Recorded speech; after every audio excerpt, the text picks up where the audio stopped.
Hey, hello, Cowboy Land.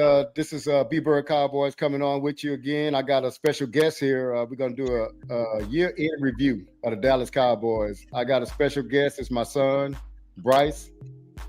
He's 21 years old, Prairie View A&M University student, great student there at Prairie View A&M University. He's my road dog as far as Cowboys fans. Me and him talk a lot on that. We bonded over it. I also cursed him with it because we haven't done so well since he's been in it. I look at it sometimes. He looks back at me, and I feel a little guilt because he was initially leaning to the Texans, but I kind of walked them over and talked them over. Probably about 6 or 7 years old, and so he's been on the journey with me since. We've been to several numerous Cowboy games as a family, and it's just been a pleasure to go with him and share his experience with him. And so we kind of see things similar, but we do see it differently because he's 21 years old and I'm 60 years old. So it's just a different perspective. I wanted to kind of bring him on just to kind of see, just his honest thoughts of last year, see how things go. And we just got to kind of review and then we're going to look at some things that we need to do in the off season, to get competitive next year. So Bryce, just bring you on, man. Just I guess we can just talk about the year overall. Just give me your general, just conclusion of what happened this year, just in general, and then we'll kind of break down the offense and defense. So what about our Dallas Cowboys for 2025? What do you think this year? Uh, I'm kind of glad that our defense got thrashed the way it did because I feel like if it was like some games we would shut people out, some game with this same cast, I feel like if it was 50-50 in some games we were shutting people out, some games we were getting thrashed, Jerry would have found a way to keep the same, bring back the same crew, and we need a whole different chase. So I'm glad like the team did not give no breaks when it came to us. They stomped on our. I'm so glad because now he can't justify not making any change on the defensive side of the ball. Well, I yeah, don't. I'll tell you what, man. You're right, and I'll tell you this: it happened to us before when we were before we won championships in the '90s. We played against the Detroit Lions in the playoff game, and we were kind of iffy at cornerbacks, but the quarterback they had a mid quarterback. I can't remember his name, but he threw the ball maybe 35 times. He was like 30 or 35 for like 300 yards. But it really showed what our cornerbacks were and were not. So the next year we go get Kevin Smith, and then it kind of catapulted us because what it was, it really showed out a need for us to have cornerbacks. And sometimes, man, with the front office, if it's not glaring, they won't address it. So just as you said, if we've kind of mid on defense, he would have found a way to bring back the coordinators and probably go get some lower round free agents and try to patch things up and go with it. But you need things to happen dramatically in Cowboy land for change. So I definitely agree with you on that, man. So that's a good insight there on your side because even the last game, man, everybody was like, "Well, we want to finish 8-1." And I was listening to Broadus. He's a scout. He for the NFL. He said, "Yeah, man, if you get to 500, you can say that you didn't have a losing season, and the owners can say, and the GM can say, no, that doesn't make you want to go do anything else." So yeah, I like us having a losing. What was that? I said the moral wins don't give us anything. That don't Losing give us that anything. game, trash position. That's absolutely right. And that's what it's about. Because in April, when the draft comes up, who cares if you beat New York Giants at the end? Because I think if we would won that game, we'd have been drafting 17th. Now we're drafting 12th. Yeah, That's a huge there's a big difference. difference between 13 and 12, especially It if absolutely. the rumors I've been hearing is that one of our top prospects is Caleb Downs, and with this draft, there's not a lot of quarterback talent, so he's going to be. We're lucky. We're at the 12th pick right now. I think we're lucky if he even falls to the 12th. So the Absolutely, 17th. man. We got to have somebody kind of maybe a quarterback. It usually happens where a quarterback will start ascending up the draft, and he may sneak in at like the number 8 spot or whatever and drop downs. Caleb Downs down some. So we got to hope Combine, that some of that stuff happen. What's that? the combine might help a little bit. We might, Yeah, every year there's that one receiver that may run like a sub 4.3 or like yeah, you know, yeah. combine That's helps that's us out. that's exactly what we need. So I guess we can do this year in review, man. We're going to start with we're just going to do rooms like quarterback room, running back room, and things like that. And what do you think? So we'll start with on the offense. We'll start with the running back room. What do you think about the running back room, and how did they do, and do we need to improve there? I think the running back room is great. Javonte is I feel like not a lot of Cowboys fans, like a lot of Cowboys fans I've been seeing around, they're talking about we don't need Javonte, whatever. Javonte matters. Like Javonte does stuff other running backs can't do. He's the number one pass blocking running back. And if you actually sit there, like instead of like when they show highlights, replays during the game, if you're a Cowboys fan, please try to look at what the camera's not focusing on. Like there's been plays where Javonte has single-handedly saved Dak from getting sacked. Not a lot of running backs can do that, and he's physical. Let's compare him to Jadon Blue. Jadon Blue he's a solid player. I always told you running with Jadon Blue is like a gamble. He's either going to lose you 3 yards or get you 30 yards. But Jadon Blue, fast, quick, talented running back, but to me, he's not physical. Like he runs away from the contact, and Javonte Williams runs through the contact. And to me, with a running back, that's important, especially when you get to short yardage situations. Yeah. Because he can turn a 3rd and 3 to a first down instead of a 4th and 1. And with us, like we gotta get it in. So him, I've been talking to you about Phil Maffa from the beginning of the preseason. I told you I had my eye on him because, like you told me, Jadon Blue was really a backup until an injury at Texas. Phil Maffa was starting at Clemson, so like I always had my eye out on him. He showed us a little glimpse during the preseason, but he got hurt. But he came back. He played pretty. He didn't do as well as Jadon Blue in the Giants game, but he played pretty well coming back from the Giants.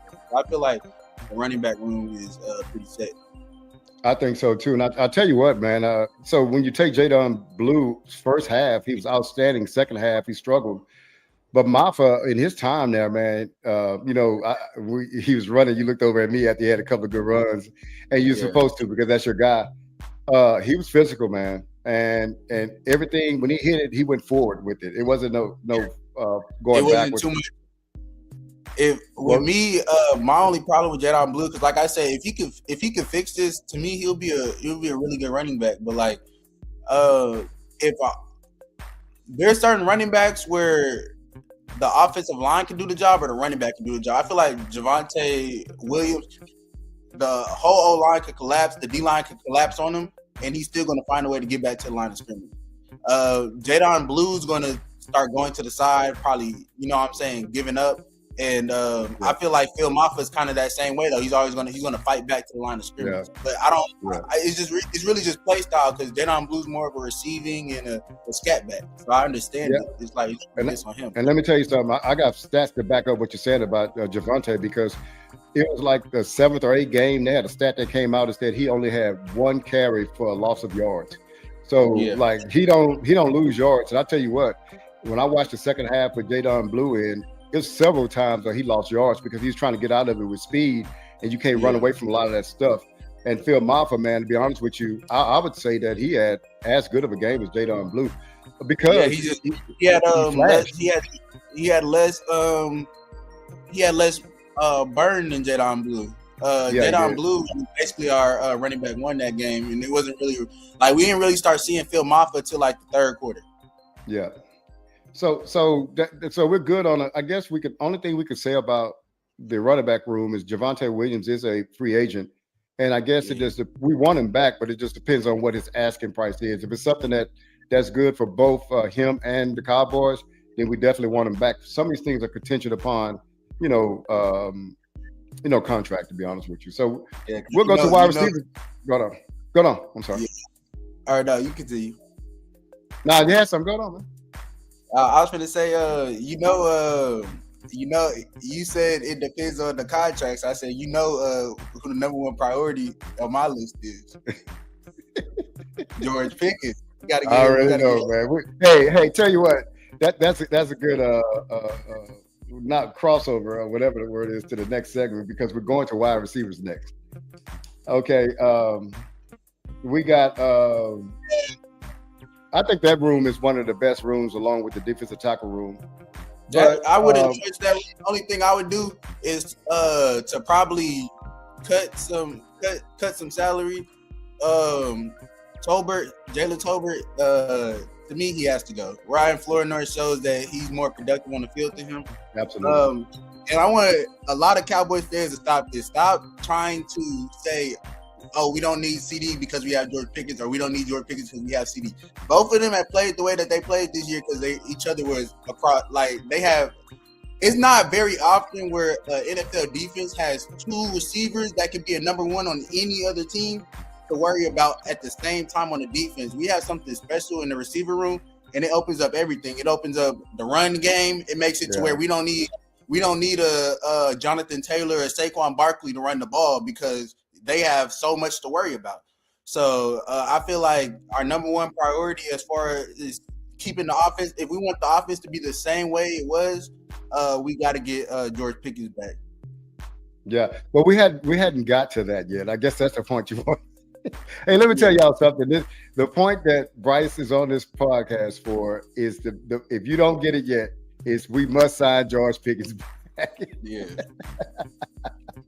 we got what is it? We got I call it ski mask, but it's a shiesty. What is it? It's a beanie. Oh, you talking about what they wear? Yeah, we're they call it a shiesty, a ski mask. Yeah. So we got to get the ski mask back, man. But I can tell you this too about George Pickens. I wanted to draft him coming out of Georgia. I think that's where he came from, and I wanted to draft him because I saw him and he had some aggressiveness and some spunk to him, some fireness to him that I thought that we need on his team.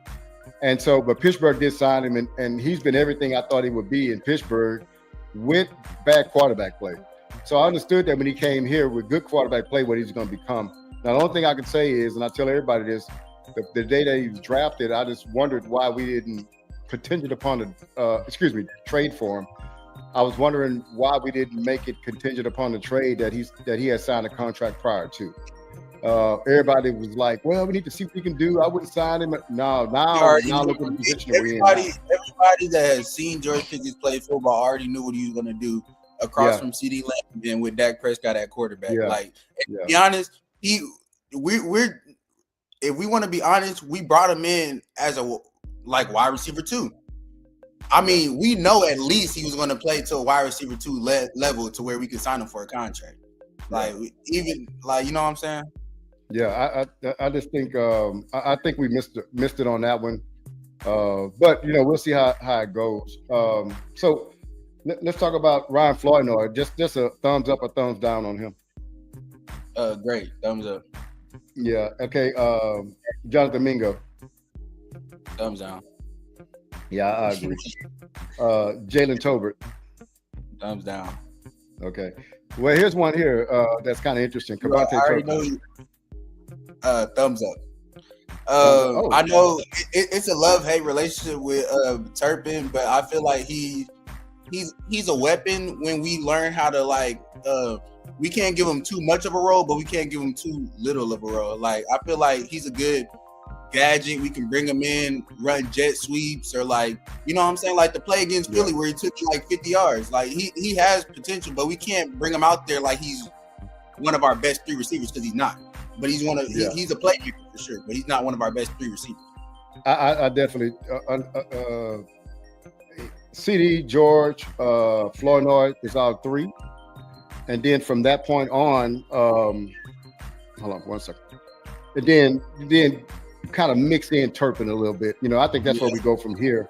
And I can't think of the kid's name. I had it written down. Trayshawn Holden. Thank you, man. And I would like to see what he's going to do because. I was on a podcast last night and they were talking about bringing back Jalen Tolbert. I said, well, instead of signing Jalen Tolbert, can we see what Trayshawn Holden's going to do? Jalen Tolbert's had 4 years and he's let Flournoy just walk up the charts and beat him out. Exactly. We had splashes. We seen splashes from him, but we haven't seen what we've seen from Flo had multiple 100-yard games this year. Yeah. And then what he did when CD was out, man, was and I Yeah, kept telling you, Detroit. I kept telling you he ought to be out number 3. Well, then I started looking at the snap count, and he was getting number 3. He was getting the third most snap counts out of all wide receivers. So that was great. Now I guess we're going to pivot to a room that I don't even know why we're going to this room, because I think you love this room. I think you love the starter. I think you think he ought to be in the Ring of Honor and maybe the Hall of Fame. But we're going to go to tight end room. He actually reminds me of somebody we're very familiar with. Oh, for 1 second, man. Let me do something real quick. But man, get my chart. Yeah, I'm glad that you bring that up, because I got his stats right here. Uh-oh. You was waiting on me, huh? You was waiting on me? I was waiting on you. Okay, so wait a minute. You got his stats? Yeah, before we say the name, let me ask y'all this. In what world should a tight end be third in receptions? So that means he has the third most receptions in the NFL. And he's, 13th in receiving yards.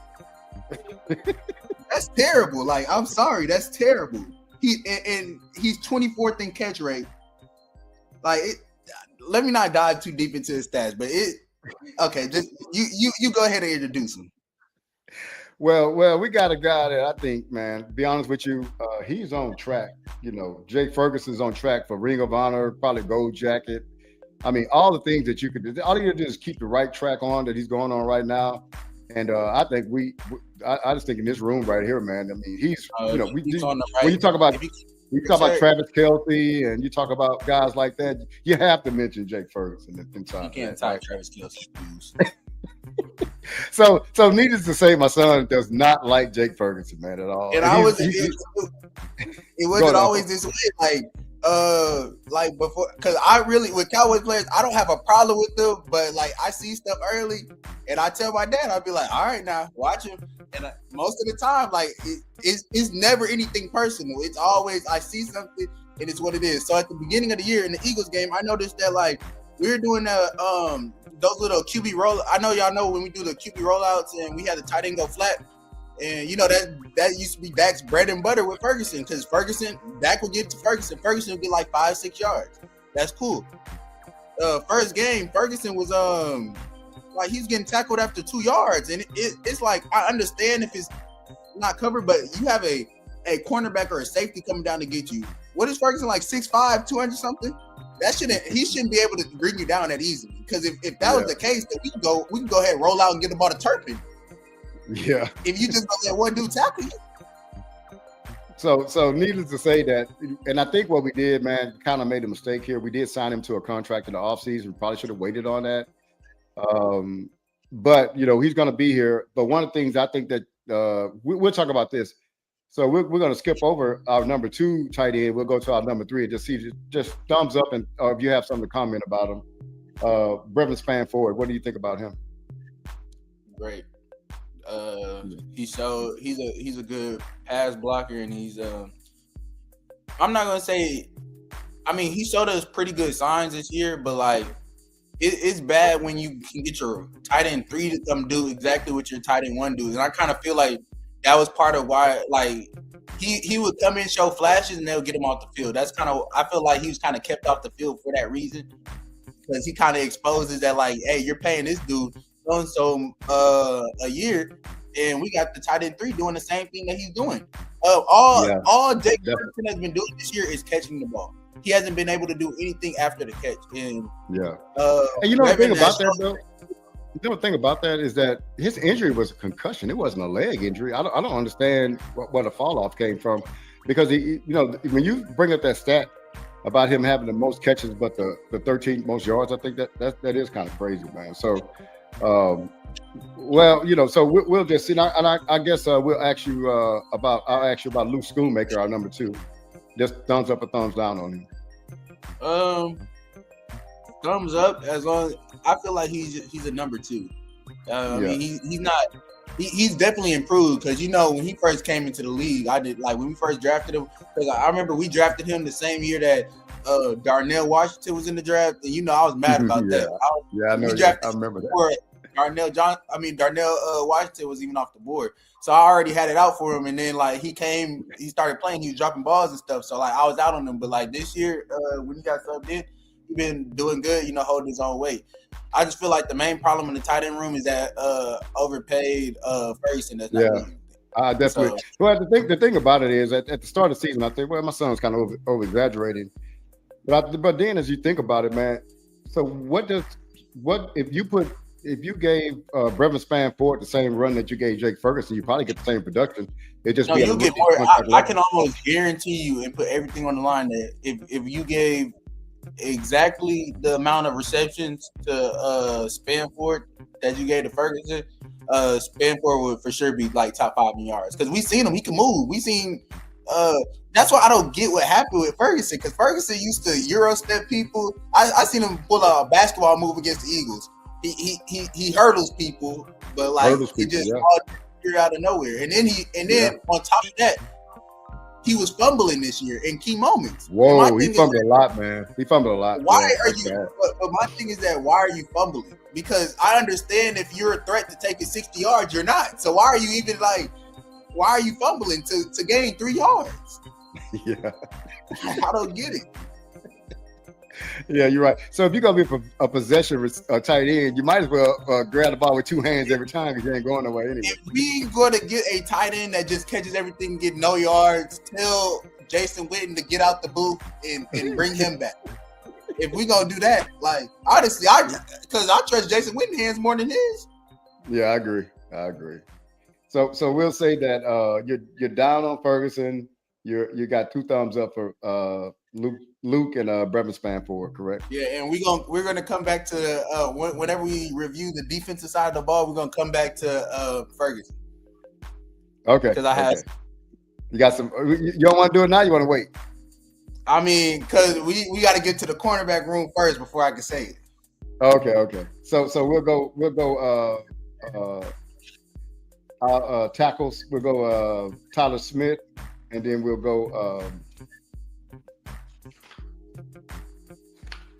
Tyler Smith. Where we at here? And then we'll go. I cut off. We'll go Tyler Smith and Nate Thomas. What do you think? Well, let's go Tyler Smith. I think. I have a question for you. What is your? Well, for one thing, they got him at left tackle here, which he shouldn't be. But go ahead on. What is your take on them moving Tyler Smith back to tackle? Yeah, I don't like that. I think you got an all-pro guard. Yeah, I think you got to keep him at all-pro guard. Leave him there, and then you leave him there, and then you go out and if you feel like we're lacking at tackles, instead of taking the dude away, like you said, he was an all-pro guard. Instead of taking him away from the position that he's been dominating in, you go find people to replace the tackles that you go find tackle help. At 12, the 12th pick at NFL draft, the Cowboys select left tackle. It might be, man. It may be. I already told you we don't need to get anything on the offensive side of the ball until like the 4th round. I agree. And maybe later than that, to be honest with you. And to be honest, we don't even draft. That's a wasted pick. We don't need to draft the tackle. That's what the Cowboys don't like to sign free agent offensive linemen, but we already know what they can do. Like that, I don't get why. Correct. We don't. Now, quality offensive linemen don't really come up to free agency. Usually, a team sign them. It's almost like a QB quarterback. Yeah. Franchise quarterbacks rarely come up to free agency. So we'll go with left tackle Tyler Guyton first. People have a lot to say about him, but to be honest, at the beginning of the year, when I feel like he was 100% healthy, he was holding like Dak didn't get touched for the first 4 games. Dak barely got touched. I like Tyler Guyton out there. I feel like he's doing his thing. Something happened here. Can you still hear me? Yes, sir. Okay, because something happened with the camera. I got to figure it out. But we'll continue to go. Tyler Smith at right guard. What do you think about him? Great. We need to leave that alone. I started seeing the stuff about them potentially switching him, and to be honest, his attitude towards it told me everything that you need to know, because he was kind of like, I'm an all-pro, you know what I'm saying? I'm basically what you just said, I'm an all-pro guard, so why would they move me out to the tackle? I definitely think you're right. and I agree with him because it's like let's say for instance we brought Quentin Williams over. Quentin Williams, you know, he earning his, like, he's gonna make a whole bunch of money playing D tackle, and then we say we're gonna move you to right end. Like that, Absolutely. He might not, from the player's perspective, I might not play the same. I'm trying to get a contract. Like, yeah. So what about hold on one second. I'm still trying to get this thing right. So what about Cooper Beebe at center? Yeah, I like it. Okay. I feel like because of how good our guards is, it makes the job on our center very easy. And Cooper Beebe, absolutely. I definitely agree. That interior three, I think we're doing real well there. So I don't think we have to do anything there. Tyler Booker, what about his rookie year, and what do you think about him? He did great. I remember off the draft, me and you were talking about, because a big thing me and you always talk about is a mentality of the Cowboy players, because we feel like sometimes they lack that grit, or you know what I'm saying, like that dog in them, like Pickens has, and I feel like Tyler Booker has that same type of dog. He came out in his draft interview talking about how he likes to see the love of the game fall out of people's eyes and stuff, and I feel like he backed that up this year. I definitely agree with you, man.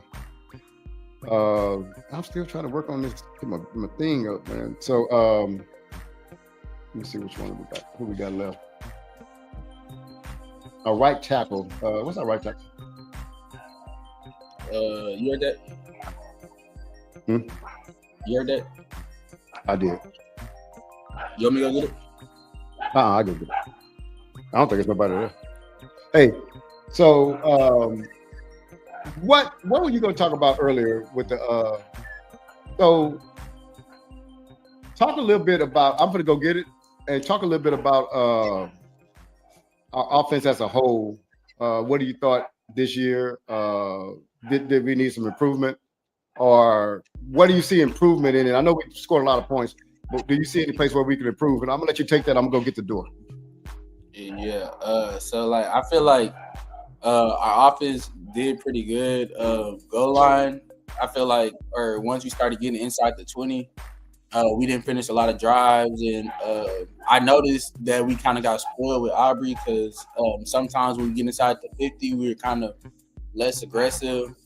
We were good to settle for a field goal, and I feel like ultimately us settling for so many field goals kind of burnt Aubrey out towards the end of the year. I noticed that he started missing a lot, but not a lot, but he started missing more than he usually does, and but I wouldn't get panicked over that. I still believe Aubrey's a great kicker. One improvement that I would say, and I think Scotty did a good job this year, kind of switching the culture around, or at least attempting to. One thing I would say about him is, or not him, but on the offensive side of the ball, is that we got to learn how to allow CeeDee Lamb and George Pickens to coexist with each other, because I feel like there's only been a couple of games where we successfully incorporated both of them into the offense. And I think it roots from play calling, because they're like, you know, George Pickens is a great receiver, so we were able to just, at the beginning of the year, we were able to just put him on a slant, he'll take it 40 yards, or we could just put him on a go in the corner. But like, I feel like there's a big difference in the route tree that George Pickens ran and the route tree that CeeDee Lamb ran. Because, you know, you look to the other side of the field, CeeDee Lamb has comebacks, digs, ins, post, go. Like, he has a whole route tree, and the other side of the ball, we just running straight slants with Pickens or goes. So I feel like we kind of got a little lazy when it came to towards the end of the year, when it came to George Pickens' route tree. And I like to see him run more routes, because he's a great route runner. He can do it all. And I feel like if we're only incorporating one of our receivers into the game, it's easier to stop. If we have both of them on go, like for example, the Chiefs game, we had both of them on go, they couldn't do nothing with them. So I just feel like that's my only complaint about the offense this year. it was a pretty good season. I mean, we were top 3. Can you hear me still? Yes, sir. Oh, okay. Well, hey, I appreciate the rundown, man, and holding it down while I stepped out. I don't think the camera is still going to do right. So we might have to finish the rest of it with just you on here. So I don't know what happened to it. I don't know what's going on here. But that's cool. They get to see your face then. Let me see where we are on offense. I think we're done with offense. I would say that our offense did pretty good. But I still think we forgot to shout out Hunter Luke. I think that's how you pronounce his name. The fullback, number 40. Yeah, he's pretty good piece to the offense. Yeah, but I don't know about that, man. I mean, do you use him enough to validate his position on the offense? That's what I would say, because a lot of times they didn't use him at all, to be honest with you. Yeah, I feel there was some key plays like, well, I seen like little glimpse of him, because we'll throw him a fullback screen, he'll take it 8 yards. So I feel when they call his number, he did well. Yeah, that's what I'm saying. I feel like he did pretty good, and I think we're gonna be seeing him get a bigger role. I like to use him more in the your camera. All right, there you go. Oh yeah, I don't know what happened. That's back. Okay, we're back. So I feel like, because when you left, I was talking about how we didn't finish a lot inside the 20, and that killed us. So I feel like next year he should have a bigger role when we get inside the 20, because he just goes forward. Like, he doesn't try to do too much. He is kind of shifty, like to an extent. Like I've seen him make people miss, but he's kind of a football player, right? Yeah. So I would like to see him more in the goal line. It doesn't matter if it's like a fullback dive, a rollout pass, because I've seen him catch passes too. So yeah. So I think we're back. Let me see. Yeah, we're back. Yeah. So hey, man, it's a good pickup by Hunter Lipkin. I think that you're right. I think it's more so that they don't use him enough. But whenever his number is called, he's done well. I think what happened was a couple of years ago against Miami. You remember he had that. He's on the goal line and he had that fumble. Yeah, you can't just, you could be disappointed by that, but you can't just throw the baby out with the bathwater on that. Yeah, because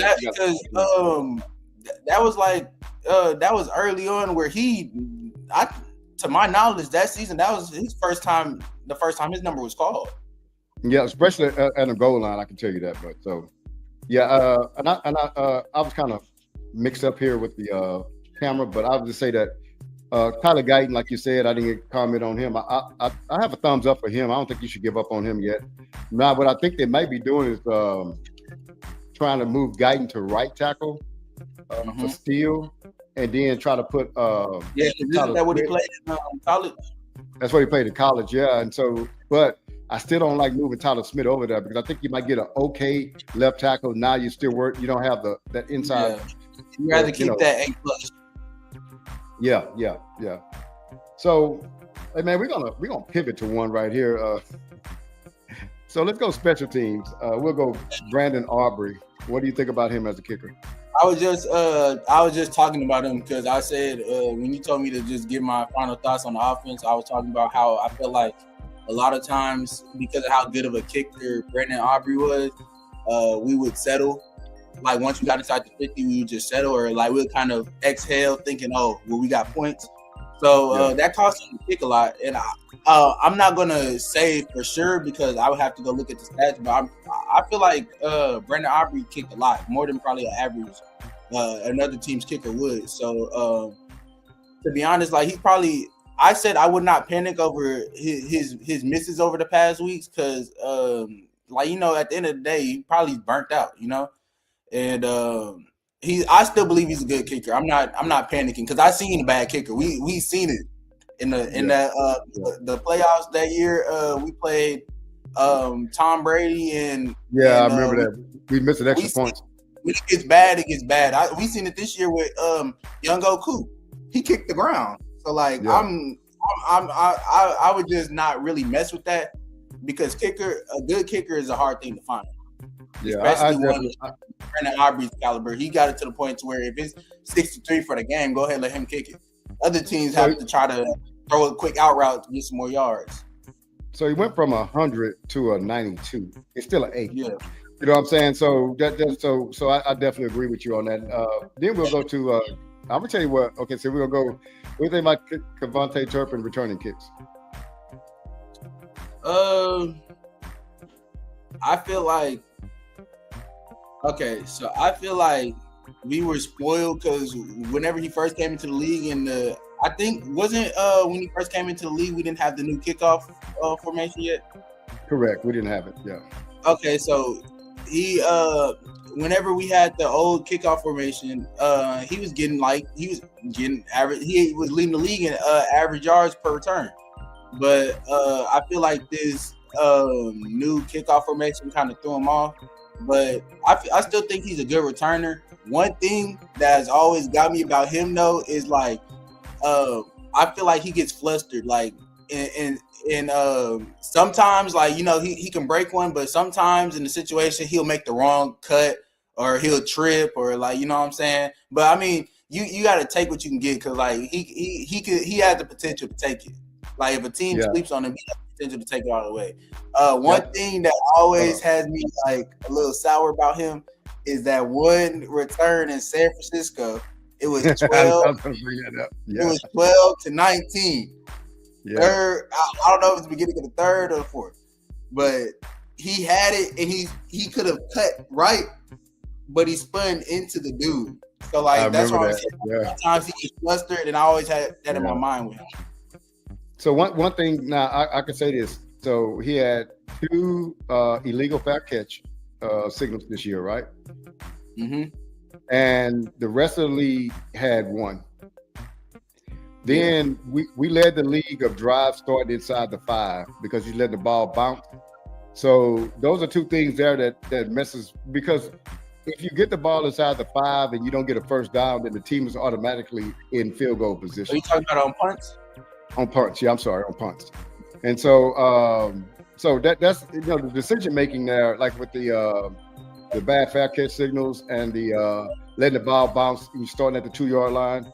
I think they said that we led the league just probably about the 11th game in drive started inside the 5-yard line, and that's really on Turpin, to be honest with you. And so I just think that I would say he had and then he just signed that contract too not too long ago. So I think he kind of had the expectation a little bit higher for him. You know what I'm saying? Now, one thing I noticed, but I got some clarification on this, that he broke that one in the last game. Like, was that against Washington or was that against no, it's against the Giants. He broke that one, but he got kind of caught. And I was like, wait a minute, he ain't supposed to get caught. Well, then I did get some verification that the guy that caught him was a rookie. I think that rookie ran a 4.3 in the combine. So, and he had a little angle on him. So I'm gonna let him make it on that. But I don't expect you to be getting caught from behind, like that. You're a kick return to football speed guy. Everything we talk about, that's to me that's fixable because I remember we used to have problems with players like for instance, once Zeke started getting big and slow, there's nothing we could do. He can't fix that. Yeah. But Turpin's still fast and quick or whatever. That's to work on. You're right. Like he just got on some of those kicks that he let them bounce. He got to catch those, But that's the thing that's one thing that you were telling me about though. That I feel like that's not on him. That's on our. We need a new special teams coach, like you said. We definitely do. Yeah. And so one thing I would say this too is that the defense is so bad that we're not even pointing fingers at the special teams, which the special teams wasn't good this year. And so I think we got to address that coach too. Now we fired Eberflus, but the special team coach, we got to make some decisions on him too, because we're not good enough to have bad special teams, man. That Lions game, that one was bad. I think there's four drives that they started at the 40. Yeah, it was crazy. The dude killing us on kick return was a tight end. Yeah, a tight end. That was crazy. And that was a fireable offense there. That should be the one that we gotta let him go because of this because of the Lions game. I guess we could switch over to defense now, man. We'll talk about the defensive end room. We got Donovan Easy, Jadeveon Clowney, got Sam Williams, We got Dante Fowler. We got James Houston. So we'll go one by one. Izaraku. What do you think about him? It's rookie year. Huh? Thumbs up. Yeah, thumbs up. Yeah. Thumbs up. He kind of. I feel like it's rare for an edge rusher to come and dominate. Yeah, I agree. They kind of gotta. They kind of gotta ease into it. I think you remember. Clowney's rookie year, he was drafted like the number 1 pick, and it kind of took Clowney a little while to like develop that he is now. So, and I can tell you the reason by that. Let me tell you the reason that is because usually you're doing it of natural ability in college, but in the league, the left tackles and the right tackles are as talented as you are physically. So now you got to figure out moves. A lot of those guys don't even know moves. You know what I'm saying? Now they have to learn it. It might take a couple of years to learn moves and counter moves and stuff like that. But going on, because I was going to go to Jadavian Colley next. So I don't know if you want to go there. So I give Ezzy a thumbs up. He did pretty good for his rookie year. Yeah, I do too. Jadavian Colley, what you think? A thumbs up, double thumbs up. Yeah, I agree. Not only was he great in pass rushing, but he I told you I liked his effort because there was plays where he'll run down the field or he'll run down the field, recover a fumble. And there's young players not doing that. He's a little older, so that's right. And we need some leadership on the line. I feel like him and Quentin are great leaders. Yeah, for the line. So yeah, I like. Let me tell you something. I definitely agree with you, and I can say this. I can't remember what running play that was when I don't know who he was chasing the running back, but he ran all the way down the field and he was running stride for stride with them. But when you got a 32, 33-year-old guy doing that and you got 22-year-old dudes that's not, you can point that out in the film and say, how is this guy beating you down the field? He's 33 years old. He's done his thing in the league, and you're still back here. I don't understand that. And so that's something that a coach can look at. That's coaching film right there, man. Look, this is effort right here. He didn't get there, but look, he ran him down. So, and then the next one would be that's a no-brainer. Bring back Sam Williams. Oh yeah, now get him up out of here. Yeah, it's time. After that Giants game, he should have flew home and his locker should have been packed. So I told him last night. I said, hey, remember that request that Diggs asked for to stay behind? They should have granted that request to Sam Williams. Just gonna let him stay behind. So. I definitely agree with you on that one, man. Sam has had his time, man. Even with Parsons being gone, that was going to give him more time on the field. He just hadn't shown up. To me, Sam is not a terrible player because I seen him during the Eagles game. He's during the Eagles game, he got a couple of tackles for loss. I think he had a sack. Did he have a forced fumble? Who forced that fumble against Saquon? I think he did. I think he did. Yeah, I think he had a great game. He's not a bad player, but with Sam, it's really like mental stuff. Like he'll get us a 15-yard penalty. He'll get us an offsides on a third down stop. He'll get us a roughing the passer, and he'll be eager to get a sack and lose containment and give up a 30-yard play. Yeah. Like it's really just mental things with him, and like you would hope that with some players like Turbin, I said, he'll learn, but he had enough time to learn, and he's I think he's been here 4 years, and I think that's long enough, man. So I definitely agree with you on that. Then we go to Dante Fowler. Thumbs down. Yeah, I like Dante Fowler. The only thing is, I think that he needs a dominant pass rusher on the other side. He just doesn't have that, and he's getting a little bit older too. So. It really, to be honest, I'm not down on Dante Fowler. It really just depends on how contracts are looking on if we can bring him back. But I'll tell you somebody that I do want to bring back is James Houston. And that was going to be the next guy, man. James Houston. He has a place in my heart because he's an HBCU alumni in Jackson State. And, of course, y'all see my son's shirt, hoodies, Prairie View A&M. So we support HBCU, especially the SWAC. So James Houston, and one of the things that you brought out, man, is true. Some of these people were saying thumbs down, thumbs up too. They're basically, like we can go back to Devontae Williams. It depends on how much money he's asking for. Devontae's asking $12 million a year, probably too much. So it depends on what Dante Fowler's asking for. But James Houston has shown a lot. You got him under contract, I think, and he's not going to be as much as Dante Fowler. If we can say that James Houston can do Dante Fowler's job, then why sign Dante Fowler? And so I definitely agree with James Houston. So I guess we can move up to the next. You had anything else on the defensive ends? No. Okay, so we can go to the defensive tackle room. And I think this is one of our stronger rooms. I don't know if it's going to be stronger after this year after this offseason, because I don't know if we can afford to, not financially afford to keep all three, but just to be that strong in one area and not to have weaknesses behind that area. So we may have to trade one of them. Osa. You already know. I feel like this. Yeah.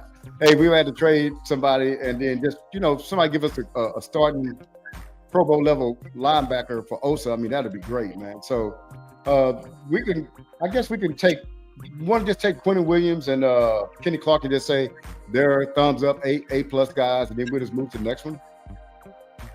Yeah, and I feel like the reason why I would choose Quentin Williams and Kenny Clark is because, to me, Osa is a great tackle, but he specializes in pass rushing, so he doesn't really do anything for the run game.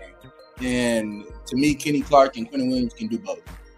So yeah, I think you're absolutely right. Yeah, I feel like the option, like if we have to choose one to let go, I feel like Osa would be that best option. Now, knowing the Cowboys, they just signed Osa. So, Kenny Clark might be the one to leave, but the smart decision here would be to keep Kenny Clark. Yeah, one thing, if you could find a trade partner for Osa, then that would solve everything, because that'd get him off the cap and get the contract out of there. And but hey, tell you what, last year the defensive tackle free agency market wasn't that heavy. So I mean, it's a possibility that you can find a trade partner for Osa if you wanted to. And I think behind those guys, man, we have some guys that they're not really standout guys. What I'm trying to say, we got Solomon Thomas, Perrion Winfrey, Jay Toa. They're just all right dudes to give our starters some breathers. Yeah, that's what it is. But we don't need Pro Bowlers all the way down the depth chart. Nah, we don't. And so you're good with those guys, man. Huh? You're good with those guys, huh? Yes, sir. Oh, that level guys. Even replacing them with that kind of level guys, right? Yeah. Okay. So we'll go to the linebacker room. Let's go, Kenny Murray Jr. I ain't gonna lie. Let's just save a whole bunch of time.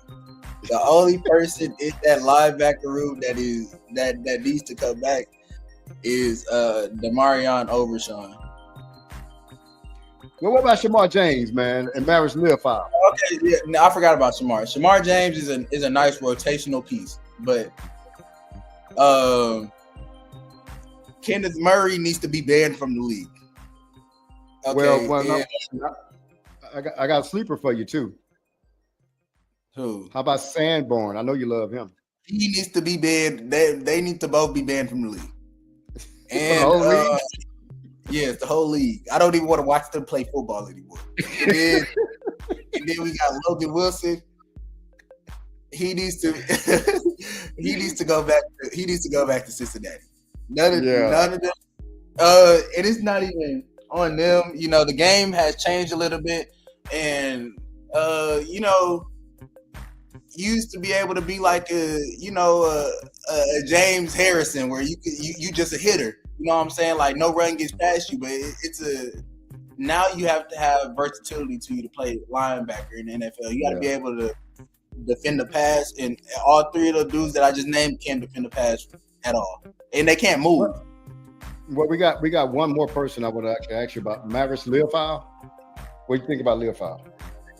I think he's good on special teams. Whenever we put him in at linebacker, he doesn't do so well. But I think he was growing last year, but with the new defensive coordinator, I don't know how he fell out of favor. But I want to see how he does under a different defense.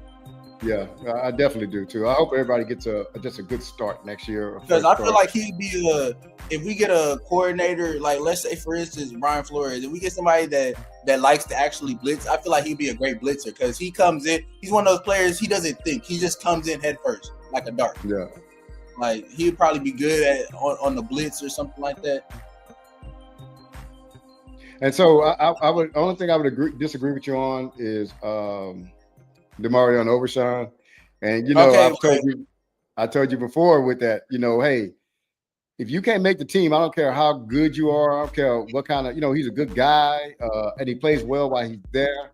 But I have not been able to rely on you. He's only played 19 out of 51 games, possible games. Yeah, but with my thing saying, I'm saying he's the only one we should keep because at the end of the day, like I understand, I feel the same way about him. Like he's very injury prone, but to me, DeMarion, unless his play starts degrading from the injuries or he gets injured again, I feel like DeMarion is good where he's at right now. Okay. Hopefully he can take this off and fully heal because I don't think he was. I think they kind of rushed him back due to the defensive problem. Him and Revel, I think they rushed him back. So I mean, we just gotta see how next season goes. So I'm gonna lump these guys together, and because we're moving to the cornerback room, and I'm gonna see what you think about Triquez Bridges, Corey Ballantyne, Reddy Stewart. What do you think about all three of those? Is there anything that stands out? Any of those guys stand out to you? Okay, so Bridges, I don't remember seeing. I remember he was in for the Giants game. There's some games that he's in. I don't remember seeing much of him, but I haven't seen anything crazy from them. But you always have to have like depth. So like what I'm saying, if we have to keep them as just safety blankets, okay, that's cool. And Reddy Stewart, I kind of actually liked Reddy Stewart as it like his play style because to me he's a cornerback who's not scared to tackle. His coverage is not crazy. So I feel like we should. I would want to keep him as a backup, but like not try to make him, or unless he can prove that he's a starter with it, because I haven't seen him in coverage too much. But I think he would be a good backup to keep. Yeah. So and then we got what you think about Siobhan Rebel's first year, his rookie year? I feel like he was rushed back, and it wasn't. I feel like we were hyping up nothing. I mean, like there were times that he held his own weight, but he shouldn't have been on the field like with a knee brace. Like that's why you don't never see a receiver go back on the field with a knee brace. Why? Because you have to move. So if the dude you're having will not go back on the field with a knee brace, why is he back on the field with a knee brace? That's absolutely correct. DeMarion, really, DeMarion shouldn't have been back with a knee brace either. Absolutely, man. I think they should have been redshirted. Revell should have been redshirted all year. Let him come back next year fresh. I don't think he gained a lot playing this year. But I think it was politics that had him out there, to be honest with you. That's front office politics. And they should have just let that go. There's no way that if you still got to wear a brace that you should be out there. For one thing, you could actually hurt your knee more. And next thing you know, you're not even ready for next year. So, let's go to. You got something else? Yeah, I would say I would want to see what Revel can do 100% healthy because as far as like on paper, he sounds great. He's a 6'3" cornerback, ran like a 4'3" something. So I want to see what he can do healthy. Yeah, and then too, we're gonna have a new defensive coordinator, so we gotta, the jury's still out on him. They, thought highly of him in the draft, man. They said he really was going to be a first-round draft pick if it wasn't for his injury. So, Kalen Carson, what you think about him? Terrible. Oh, really, man? Yeah, he's terrible. Wow. I would say that we didn't get a lot on him this year, to be honest with you, because he was hurt most of the year, I think. I don't know. It's just like every time I see him, I don't. He's a liability, and all that seatbelt stuff got to his head. He's not. That seatbelt stuff got me, man. I mean, he could show differently, but like to me, he's not all that good. Yeah. Maybe Well, I think maybe on cornerback or something. Maybe we might see something different from him, but I haven't liked what I've seen from him so far. Yeah. The jury's still out for me. I want to see him come back healthy next year. We've already drafted and see what he got. With a new defense coordinator, I'm putting a lot on the defense coordinator, but we'll just see what we got next year with him. I'll still give him still want him on the team. Put it that way. Now, this is one that was controversial last night. I was on the show with Frankly Football, and we all got a kick out of this one because I think we all thought the same thing. What you think about saving the spot as they've done traditionally for C.J. Goodwin, the special teams guy? I mean, as long as it don't take away from like us signing free agents, like actually, matter of fact, no. Yeah. Like no, because he like the way that they made him a captain, everything. There should be nothing that gets past the 25-yard line if that's the case. Like I bet I'd be forgetting he's still on the team. I know, and then he look. So the thing that we talked about on Franklin Football last night, and I appreciate the show y'all guys have me on, Brandon and Chris, but it's just that he doesn't play the position good enough to warrant a spot on the active day roster that a cornerback can give you. Like Reddy Stewart can do the same thing that C.J. Goodwin can do. Yeah, and if you're that good at special teams, shouldn't you be starting on defense? Like if you're that much, not good of a tackle. But you ought to be the one leading the defense and special team and tackles. And I rarely hear his name called, so I don't know. I hear other people's name called. Now, I'm just saying, if he was anything, okay. So like, let's say for instance, they can say, oh, he's a great tackler, or because like, what makes you great in special teams? You're a great tackler. You don't get faked out, whatever. If that was the case, he's a cornerback person. He would be on the field if he was that good, like enough for us to save a spot from him on special teams. Like he would be at safety or something. Yeah. And I think too, man, the active day roster is maybe 48. No, I can't remember what it is, but it's in the 40s. But man, you make those decisions about that game day roster, man, and you got a guy like CJ that can't play nothing but special teams.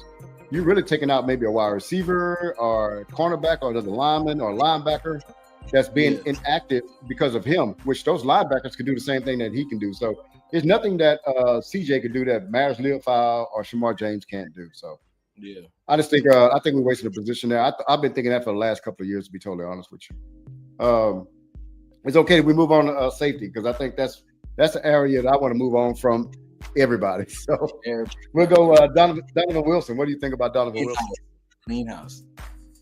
Yeah, I definitely agree. I feel like we would get better safety play if we went out and got Bobby Wagner and put him at safety. At least Minka Fitzpatrick, though. Really, I think that we should. That's a guy that I think we should go after. Yeah, I seen during the trade deadlines they were in conversations with it, whatever. I feel like they should have went ahead and got that because, like I always told you, I'm 21 years old. I've never seen an elite safety play for the lineup for the Cowboys. Correct. Malik Hooker. Gotta go. Now this one here was gonna hurt me a little bit. You know why? Marquise Bell. You know why? Because he went to FAMU. Yeah, man. I don't know. I feel like Bell. I forgot Bell was in there. I feel like Bell, not even being prejudiced because he went to HBCU. I feel like Bell is some players.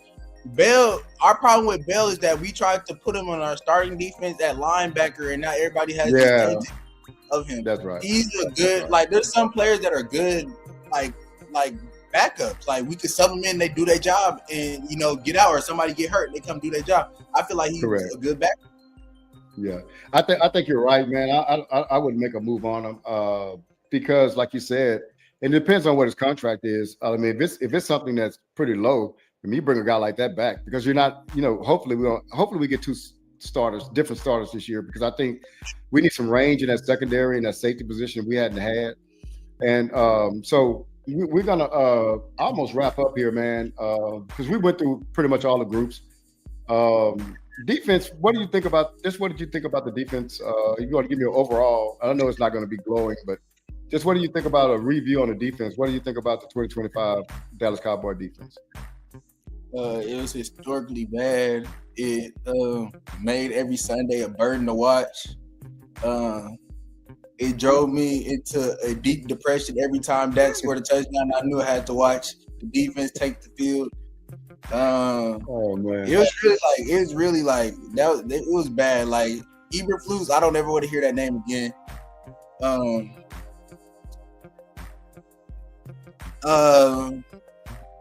Yeah, I don't. I mean, I don't know. That was like the hardest watches ever. Like, you know me, I usually when I'm watching Cowboys games, I don't like to turn them off. I usually like to stick through. But certain games this year, I couldn't even watch. I had to turn it off because it was making me mad. And yeah, I feel like the only we didn't even talk about your boy. Who? DaRon Bland. Oh, you know what? I had his name in here because I got the starting lineup from last week. You know, he's inactive because his name wasn't in here. So yeah, let's go back to that. I appreciate you bringing that up because I got his name written in here. I think, his name. But that's what I was gonna tell you about with Ferguson. If Jerry didn't panic resign, because he panicked after all the Michael Parsons stuff, he panicked and he was like, "Well, I got to make some moves to show him where this money's gonna go." He panicked re-signed Jake Ferguson and he panicked re-signed DaRon Bland. Jake Ferguson hasn't shown us anything to where we gotta sign him now. And DaRon Bland DaRon Bland had one good season. Like, don't get me wrong, the season was pretty good, but like we didn't even give him time to prove himself to where we're paying him. So with those two contracts right there, that money could have been used to re-sign Pickens already. So that's how I feel about. No, you know what? Let's. I want to say one thing too. Even in that historic year that he had, when we played Seattle, they had to move Gilmore over to DK Metcalf. Metcalf was eating him up on Monday Night Football. Y'all ain't. Marvin Harrison is a mid. Like, I feel like Marvin Harrison is a mid receiver, and he's been mid. Yeah, he has been. You're right. Jacoby Brissett and Marvin Harrison were picking on DaRon Bland. They were running the same route. They ran a 10-yard curl and just have it to where he had DaRon Bland boxed out. He's catching the ball. He had a career day against DaRon Bland, and that's a mid one. And to be honest, that's the average wide receiver 2 in the NFL is about Marvin Harrison's skills. So we signing you to this contract. You can't even, like, if we're signing you to this contract, you got to be to where, like, we know that you're going to take the wide receiver 2 out of the game. We can't even guarantee that DaRon Bland going to do that. Now, what I will give him is that the year that he had all the interceptions, they had him in press man.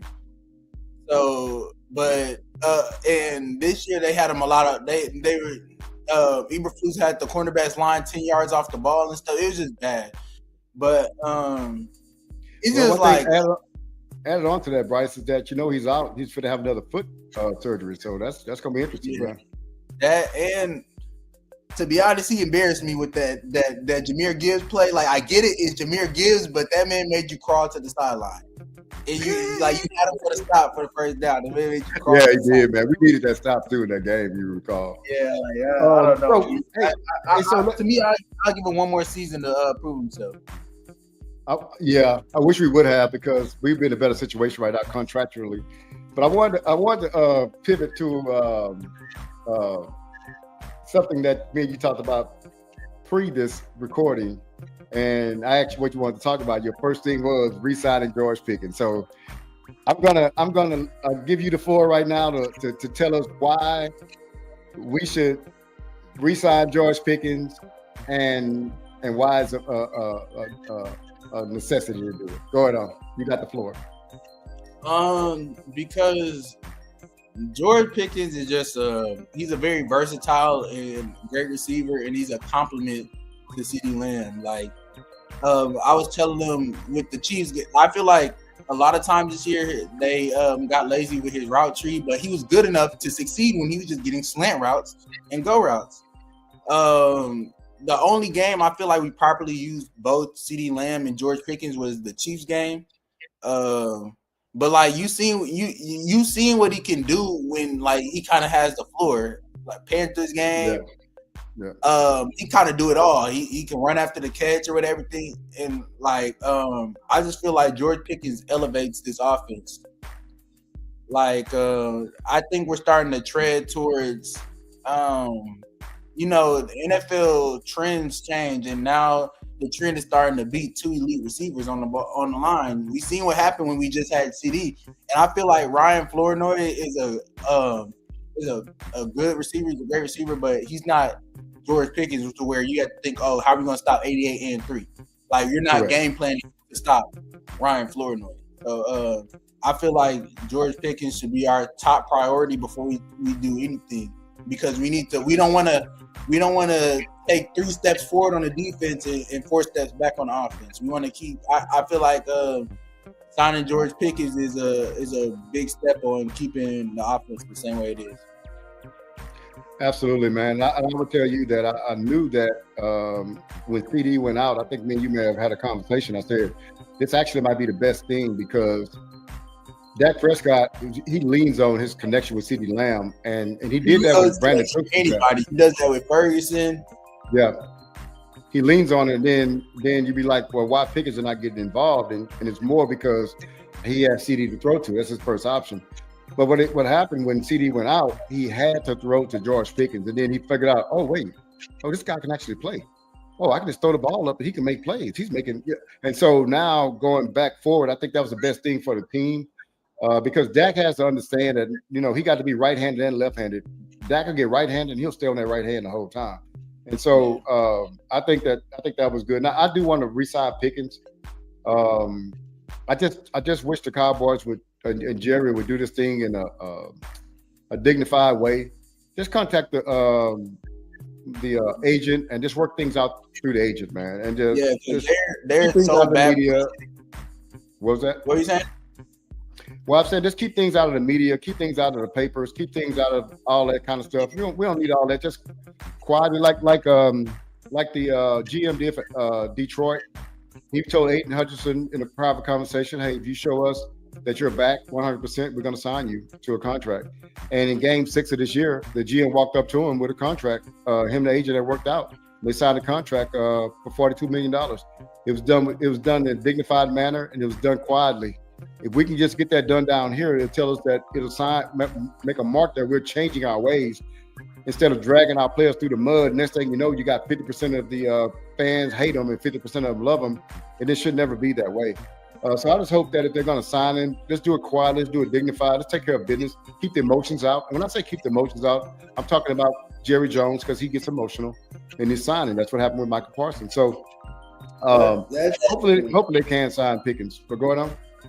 And they're very backwards in that, because when it comes to players who have shown us nothing, they get a contract. They get a contract without even asking for it. But when it comes to players that shown us everything, like Dak, CeeDee Lamb, and all that, Michael Parsons, I think even Trayvon Diggs a little bit, they get dragged through the mud, and you know what I'm saying? They get franchise tagged, and they got to show. Even Dez Bryant back in the day, they got to get franchise tagged, and they got to show them more and stuff. So I feel like they just they're very backwards when it comes to that. Because what has Ferguson proved to where he needs to be re-signed? Like what has they do well on those mid-level contracts. It's the superstars that they have issues with, to be honest with you. If you look at Dak, CD, and who's the last one? Dak, CD. Oh, and Michael Parsons.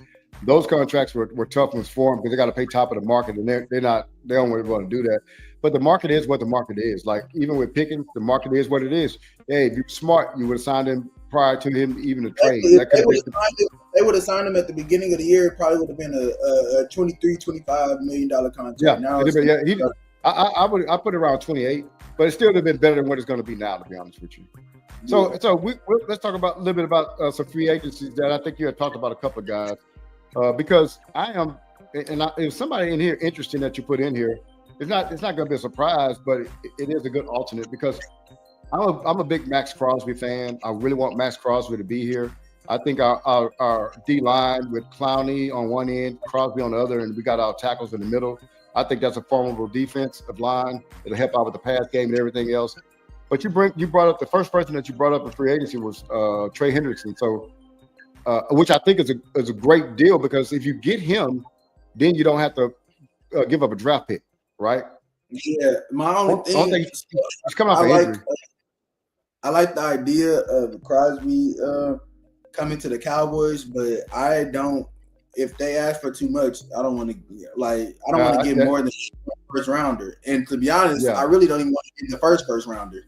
But I mean, if it has to be done, if they ask for one first rounder, then we can go ahead and do it. But I would do one first rounder also. I can't do two, like a first and a second. We don't even have a second this year, but next year a second or something.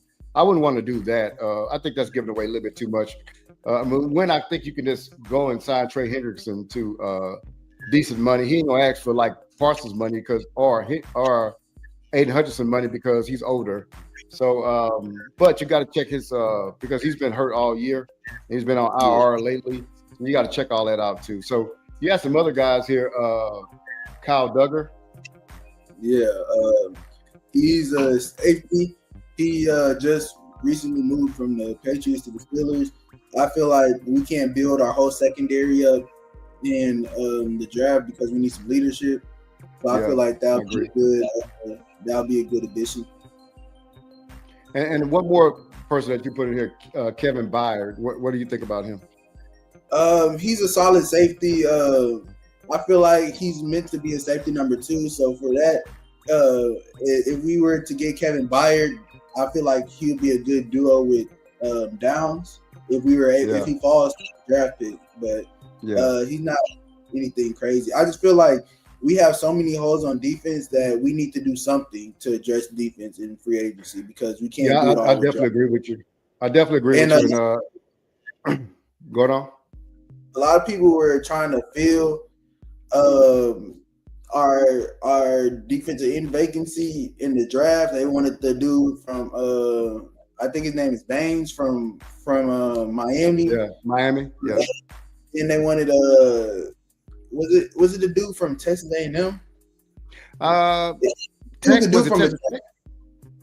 Texas Tech, yeah. I forgot his name, but I got PTSD from Taco and Mozzie, so I don't even want to touch that. Like we can find it proven. I don't even want to touch that. Well, you got to think about this. Our 3 best defensive linemen are proven players from other teams: Clowney, Williams, and Clark. So we have done well with drafting defensive linemen, to be honest with you. Or you know what I'm saying. So, but one of the person that you did bring up, and we're gonna be closing out a little bit. Caleb Downs, you like him pretty good? Yeah, I feel like that's it. He would be an elite safety, and we, like I said, in my lifetime, I haven't seen the Cowboys with the elite safety. And one thing that I did hear about him, they said, man, he might be the best cover. He might be the best cover defensive back in the whole draft. They talking about including corners. I was like, wow, he's that good. That's what I'm saying. I'm not trying to get too attached to the idea because I feel like he's going to be gone before 12th pick. But, if he did fall to the 12th pick, then that'd be great. But if he falls around 10, now you might have to make some moves to get to him, right? But we know they're not making moves to get to him. They don't like moving up. I can tell you that much. They like moving back to the ground. It's gonna be a type. It's gonna be like a "well, we tried" type of situation. Correct. They'll do that. Yeah, they'll do that. Well, anyway, man. Look, we went over all the year in review. Man, great show. I appreciate you having you on, man, with your thought process. I appreciate your dedication to the Cowboys, man. It's good to have somebody in the house with the same kind of passion that I have, that I can talk it over and understand, and we kind of go through the ups and downs of this Cowboy journey ourselves. I've had more time than you have, but in your time, at least you've seen them hold a trophy up. I haven't seen it. We can't even get a participation trophy in. Hey, I was thinking, I didn't want to say it, but you said it for me. But anyway, man, it's just, it's just great to have you here, man. And this is not going to be our last show, man. I just want you on here just to let everybody kind of get an introduction of who you are and who we are as a father and son, man. But this is kind of what we do, y'all. we sit around and talk about Cowboys talk and how to get better. I get his perspective from 21-year-old, and he gets my perspective, and we kind of come together and just watch the games, man, and try to figure out how to get 6. So, any closing words for you, Bryce? No, I appreciate you having me. Okay. So, look, hey, we're all in the journey to get 6. And we appreciate anybody that, would you please, and I always laugh when I say this, hit the like button, share, and subscribe. That's funny to me. I thought I'd never be saying that. But hey, man, it's been a pleasure to have you on, man. This is probably my longest live, so we set a record today. But it was great, man. It went real fast. We're going to be doing this again. Maybe you're in college. We might be able to jump on. I might be able to get you on at some post-game shows next year or something like that, man. But, hey, I appreciate you having you. And Cowboy Nation, we out.